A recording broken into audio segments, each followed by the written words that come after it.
I told my dying father the truth he asked for.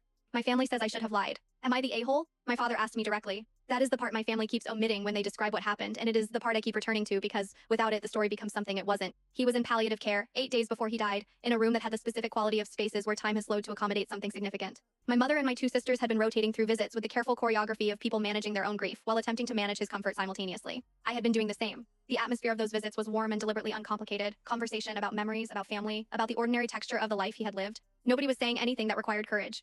On a Wednesday afternoon, I was alone with him. He had been sleeping and woke with a clarity that the nursing staff had told us came and went in these final weeks, windows of sharp presence between longer periods of drift. He looked at me and said my name and then asked, with the directness of someone who had decided to use his clear window on something specific, whether I thought he had been a good father. I want to be precise about the question because precision matters here. He did not ask whether I loved him. He did not ask whether I would miss him. He asked whether I thought he had been a good father, and he asked it in the tone of someone who wanted an answer rather than a reassurance, and he looked at me with eyes that had known me for 34 years and would have recognized the difference. My father had been many things. He had been present and frequently loving and capable of generosity that I have not encountered in its equal elsewhere. He had also, for a period spanning roughly my 12th through 18th years, struggled with alcohol in ways that had made our home unstable and had left marks on all 3 of his children that we had each processed differently and discussed amongst ourselves rarely. He had been sober for 16 years. The recovery was real, and the amends he had made across those 16 years were genuine, and I had forgiven him in the full sense of the word. Not as a performance, but as a thing I had actually done privately, for my own sake as much as his. I told him the truth. I told him he had been a complicated father and a good one, that there had been years that had been hard, and that I had not always felt safe, and that those years had been real and had mattered. I told him that the 16 years that followed had also been real and had also mattered, and that the man sitting in front of me was someone I loved without reservation and was going to grieve deeply,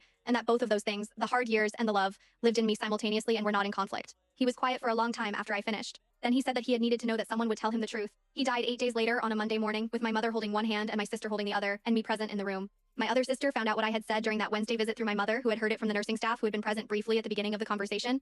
The response was not immediate. Grief has its own timeline, and the weeks following a death have a quality of suspension that delays certain reckonings. It arrived about 3 weeks later at a family dinner that turned into the kind of conversation that leaves residue. My sister said I had burdened a dying man with pain he did not need in his final days. She said that the truth I had offered was self-serving, that it had been about my own need for honesty rather than his need for comfort. She said a dying person deserved peace, and that I had introduced something into his final week that she could not forgive easily. My mother sat between us and said nothing, which from her I read not as agreement with either position, but as a grief too large to be navigated through an argument about what I had said to her husband 8 days before he died. I have sat with my sister's accusation with genuine openness. I have tried to find the version of events in which she is correct. What I return to every time is this, he asked. He asked with the voice of someone who wanted the truth and had chosen me specifically to give it. He spent 16 years making real amends for real harm, and part of the dignity of that work was that the harm was acknowledged rather than revised into something more comfortable. I think he died knowing that someone had seen all of him and loved him anyway. I think that was what he was asking for. My sister thinks I took something from him in those final days. I think I gave him the only thing he specifically requested. So, am I the a-hole? I have asked myself this with the seriousness it deserves. I keep arriving at the same place. I told a dying man the truth he asked for, and I held his complexity without flinching, and I loved him completely while doing it. If that is the wrong answer, I'm not certain I understand what the right one would have looked like.